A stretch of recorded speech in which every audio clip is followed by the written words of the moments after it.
Hi, everybody. Welcome to Spa Babies, presented by Spendthrift Farm. I'm Dan Illman along with Nicole Russo, and let's put up the field for race number 5 at Saratoga on Friday. We're going 5.5 furlongs on the turf. It is a maiden special weight for New York-bred 2-year-old fillies, and we are kicking off the 20-cent Empire 6. It is an overflow field with the morning line favorite actually on the also eligible list. The number 11, Herald Angel for Michael Maker. Nicole, if Herald and Angel breaks into the body of the race, she's going to be very tough. Well, certainly, but just with the way this draw has shaken out with the morning line favorite and the also eligible group with the full field, I think this is going to be a very wide open race, as these turf sprints often are. As you mentioned, it's a race for New York breds, and we've got an interesting mix of sires with both Kentucky sires and New York sires represented, including some first crop stallions. Now let's start with one of those first crop stallions. The number 1 Dancehall Queen is by War Dancer, who's represented by a couple of 2-year-olds in this race. This War Dancer filly sold for a pretty hefty $75,000 tag as a yearling. I look at this pedigree and I see a lot of stamina, especially some really nice names from the Phipps family, deep in the female family. Let's talk about War Dancer. Do you think the War Dancers are going to want more ground? Because he certainly liked distance. I think very much so. He certainly liked distance. He certainly improved with experience. He's a turf router by Warfront, and I certainly expect his progeny not only to thrive on the turf, but to thrive with more distance. Dancehall Queen drew the rail for her debut. So considering all those things, I think I am going to take a bit of a wait and see approach with her. The number 2 Party at Pages, 2-1 on our colleague David Aragona's morning line, certainly is a contender in this race. She's already started once on dirt. She ran a bang-up second, just losing a tough photo. She's by an acceptable turf stallion and gemologist. There's a lot of sprint on the bottom of this pedigree, and Party at Pages is a half-sister to 2 turf winners. So again, things to like, and she has some speed. Yeah, I do think that her overall pedigree says dirt, so you could see why they started her out there. That said, you did note that there's a bit of a mix in there, and that gemologist has done acceptably well with his turf horses. And Jeremiah Engelhardt knows how to place and to win with a 2-year-old. I would expect to see Party at Pages give another good account of herself. The number 3 is You Should Be Dancing, another filly by War Dancer, and this one is a half-sister to a turf winner. The Dam was a multiple stakes winner going a mile on the dirt, and I kind of feel the same way about You Should Be Dancing as the other War Dancer filly, Dancehall Queen. I think she might benefit from this experience, and I think she'll do better when stretched out in distance. Yeah, another who should appreciate some distance. She's also from a barn that takes its time with its horses. That said, she does show some very nice works here in advance of her debut. Violentiam is the number 4, and this is a filly that's been working down in South Florida at the Palm Meadows Training Center, a $70,000 buyback as a yearling. She was then bought back again that same year for $44,000. She's by one of the best juvenile debut stallions in the business in Violence, who is certainly acceptable with his turf runners. The Dam's a half to Siphonic, who is a juvenile grade 1 stakes winning dirt router. Violentiam has a nice mixture in the pedigree, speed, stamina, class, just an interesting runner with John Velasquez named to ride. Yeah, and you see definite juvenile ability and classy juvenile ability in this pedigree. Her sire was a 2-year-old grade 1 winner. The Dam is half to a 2-year-old grade 1 winner.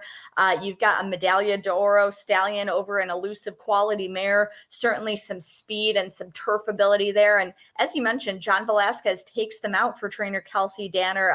Quite a bit to like here, I think.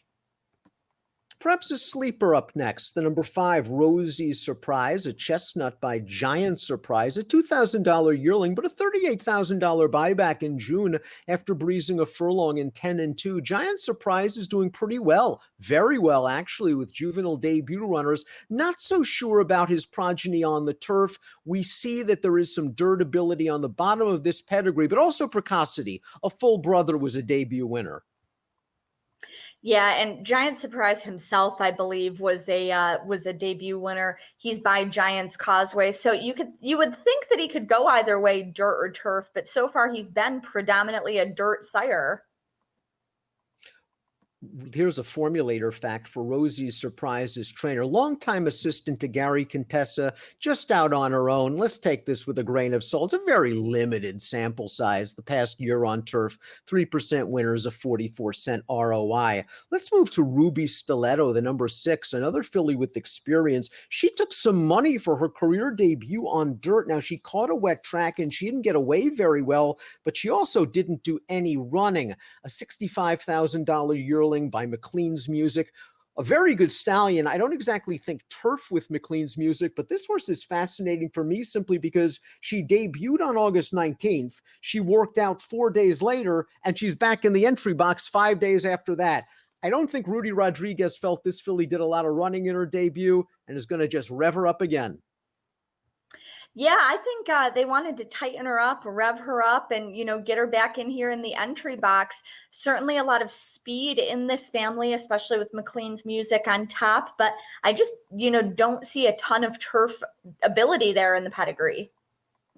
And here's a formulator fact that's somewhat surprising because Rudy Rodriguez is a high percentage trainer. Over the past 4 years, with his 2-year-olds moving from dirt to turf, Rudy's only 1 for 38 with only an 18-cent return on investment. Let's move to the 7. She's a Majestic. She's a Majestic is by Majestic City, Nicole. And not a lot of folks may be aware of Majestic City, but I think Majestic City has the potential to be a pretty good turf stallion, being by City Zip. Yeah, certainly. City Zip could kind of do it all, had champions both sprinting on the dirt, routing on the turf. I would certainly hope that his sons could follow in his footsteps, Majestic City being one of those, and plenty of sprint ability and synthetic ability in that female family to back him up a little, as you're looking for turf ability here. Steve Asmussen has done so well with his 2-year-olds this year, more so on dirt than on turf, but I can't overlook one of his horses, and I do think She's a Majestic has got a kind of a great little blend of pedigree here. It's certainly an interesting pedigree. Tribal Belle was a Canadian champion, a sprinter on synthetic. So She's a Majestic, I think, has an acceptable turf pedigree. You mentioned Asmussen's prowess with firsters. He's just been dominant this year. But this is a surprising formulator fact as well for one of the great trainers of all time. 2-year-old first-time starters in maiden special weight turf sprint. Steve's only 1 for 31 with an 87-cent return on investment. We move over to Tangerine Dream, the number 8. Tangerine Dream has been working out at Finger Lakes. She sold for $115,000. That's a nice sum for a daughter of Big Brown. The dam was a stakes-winning turf sprinter. Maybe this filly has a pedigree to be a turf sprinter, and maybe she's a surprise package at a big price. I think so a bit as well. I liked her workout at the March 2-year-old sale, going in 10 and 2, probably not on her preferred surface. Big Brown has developed into one of New York's leading turf sires. And you mentioned the dam. She was just a solid little turf sprinter. I think Tangerine Dream, this is a bit of a salty field. It's a large field, but I think turf sprinting is going to be what she wants to do. The number 9, The Promised Road, is by just a really rock-solid, good stallion and quality road. You see that The Promised Road is sold well twice. $200,000 as a short yearling, $220,000 as a yearling. There's some routability on the bottom of this pedigree, but I think Quality Road will infuse some speed, and it's always nice to see Jose Ortiz take the call on a first-time starter. Yeah, my only question with the Promised Road is if she ultimately wants to go longer. That said, Quality Road can impart speed. He's sired turf sprinters like Hootenanny, some European blood on the bottom side of the family. This just looks like a classy, classy horse. Limited positive data for her trainer, George Weaver. Here's the formulator fact for The Promise Road. The past 3 years, 2-year-old debut runners in New York-bred maiden special turf sprints, 2 for 8, and a positive return on investment. Completing the horses entered in the body of the field is the number 10, BC Belle, $45,000 weanling, $40,000 yearling, $37,000 buyback in June. Let's talk a little bit about her sire. I think Vancouver is a fascinating prospect. Yeah, Vancouver, really a fascinating horse who reverse shuttles for Coolmore from Australia to the US. He was an outstanding 2-year-old in Australia. He's by a popular international stallion in Medaglia d'Oro. So he not only brings the traits of the Australian thoroughbred here, he brings sort of the speed and precocity that are valued in the U.S. market. I believe he's got some stakes horses already in his native Australia, where his first progeny started performing this past racing season there. And from his first crop in the U.S., which began running this season, he's got 5 winners already. Let's take a look at our top picks for Friday's Spa Baby race, the 5th, kicking off the 20-cent Empire 6. If Herald Angel, the 11, gets into the race, she's going to be tough. You like the 9, the Promised Road, by Elusive Quality. She's sold well twice. She goes out for a good trainer in George Weaver. There are a lot of things to like. A lot of things to like here. Like I said, my only question with the Promised Road is if she would ultimately want to go a bit longer in the future. But I do think you'll get some speed from her sire. You've got that positive data on George Weaver. This just looks like a classy horse. But I did take a close look at your top selection, Violentiam. I like Johnny Velasquez taking them out there on debut for Kelsey Danner. And Kelsey Danner last year sent out a first-time starter, an older one named Call Me Harry at Saratoga, in a New York-bred maiden special weight turf sprint. The horse went off at 15-1 and won. So Kelsey Danner can win a turf sprint with a New York-bred at Saratoga. I like that Velasquez takes them out, and I like the string of workouts at Palm Meadows. I'll give her a chance. I think she'll be an okay price. Nicole's going 9-4-2-7. I'm going 4-10-9-2. It's race number 5 at Saratoga on Friday. It's your Spa Baby race, and our coverage is presented by Spendthrift Farm.